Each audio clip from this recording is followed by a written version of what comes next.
Welcome to Jackal Digital. I'm Simon and today we'll take a look at the typewriting effect in DaVinci Resolve. And thank you Stefan for asking. Now let's get digital.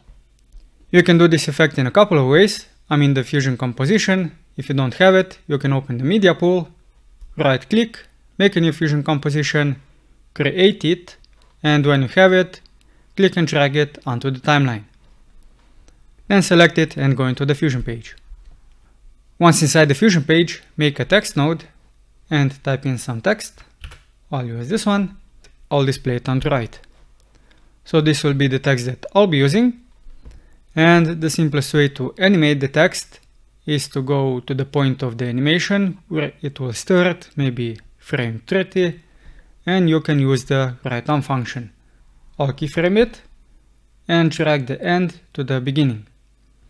Then go to the end of the animation, maybe frame 100, so this will be 3 seconds long, and drag the ending to the end.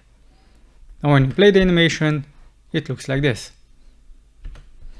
If this is the effect that you want, that's good and you're done. But I'll add something extra.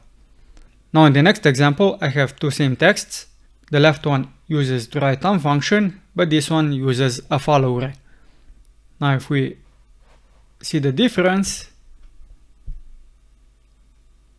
you can see that basically both of them end at the same time, but this one has something extra displayed. So how can we make this effect? Well, I'll use this text on the right and display this one on the left.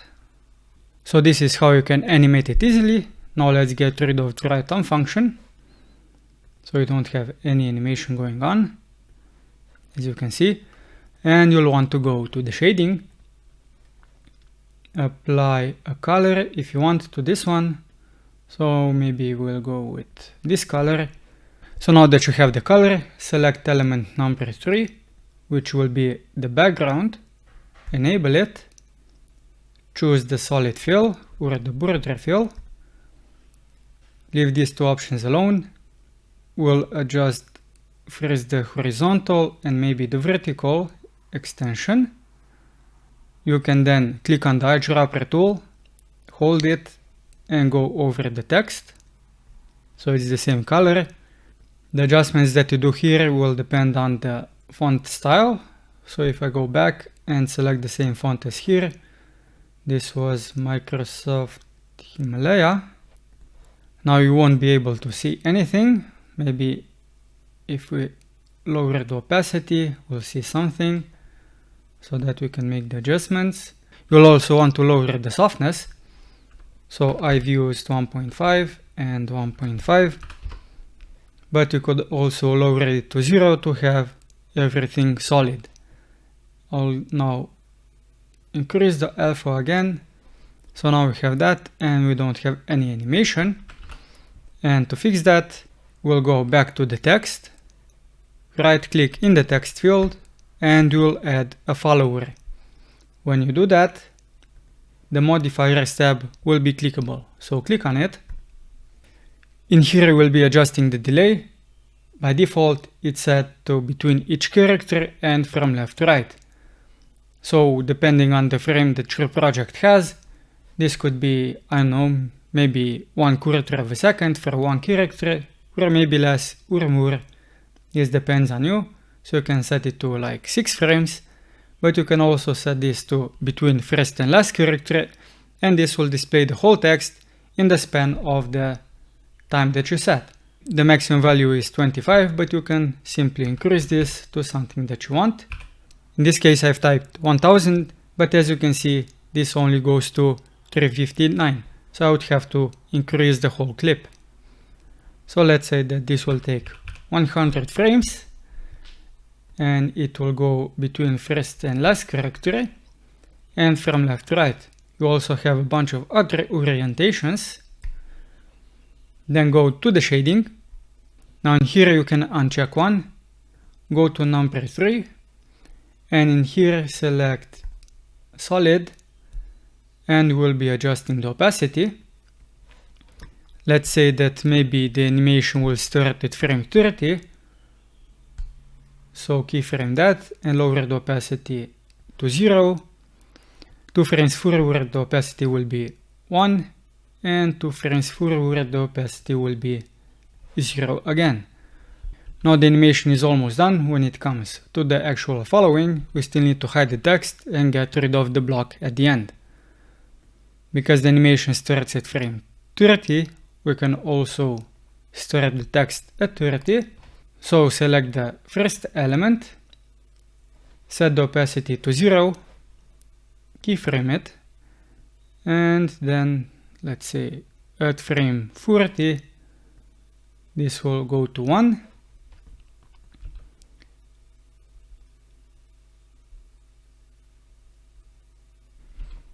Now as you can see, the block is a little bit too wide, so I'll go back to Tools, Shading, and adjust the horizontal value.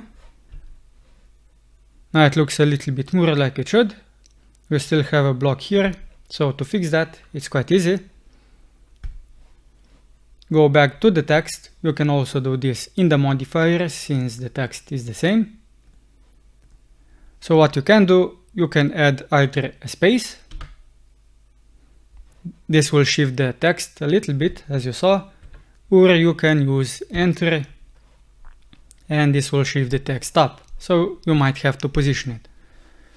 So this is how the effects looks like. And if you want to add the blinking cursor at the end, what you can do is add another text, merge it. You'll want to type something here, just one character, maybe this one, it's a minus. Choose the same font. So this one, you can use the same color, or you should use the same color, position it.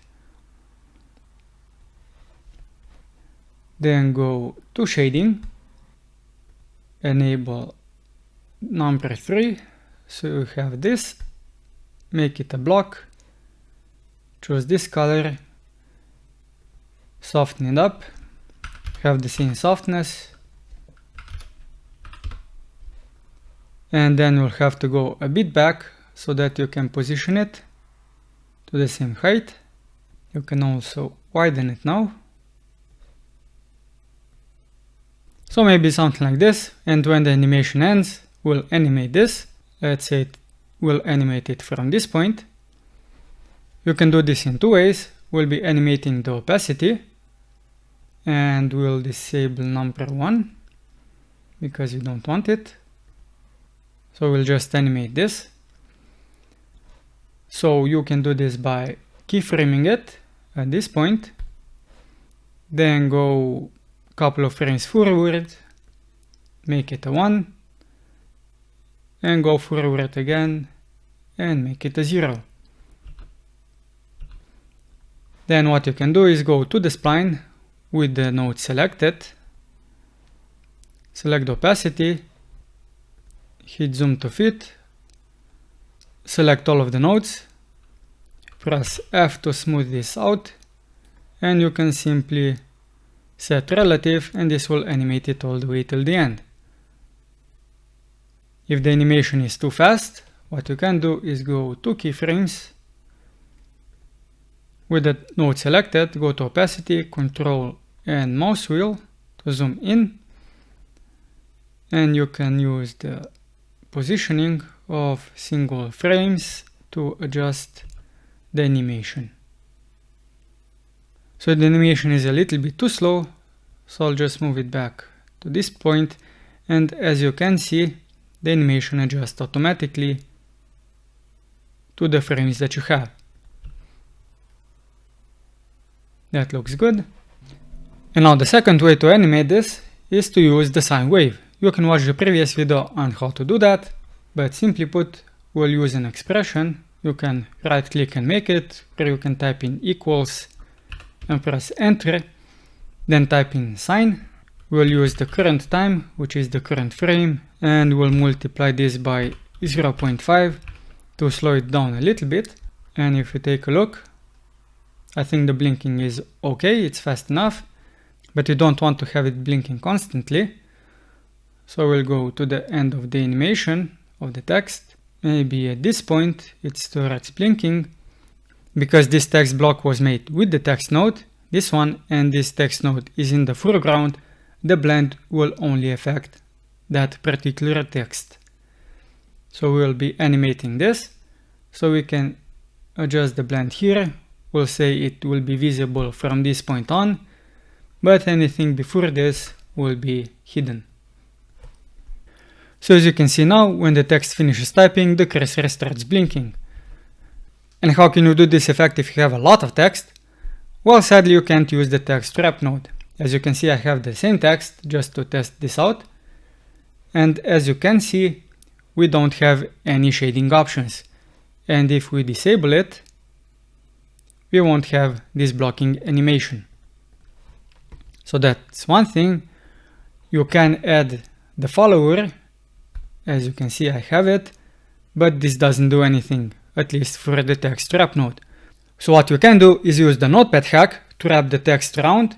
You can watch this video that will pop up on how to do that. Then when you have the text wrapped around, simply go to the text node. Then when you paste the text in, just make sure that you press the space or use a new line so that you don't see the last block. Just like this. And that's how you can make the typewriter effect in DaVinci Resolve. If you like this video, give it a thumbs up, subscribe to my channel, and hit the bell notification icon so you don't miss my next video. I'm Simon, and until next time, Jackals, keep it digital.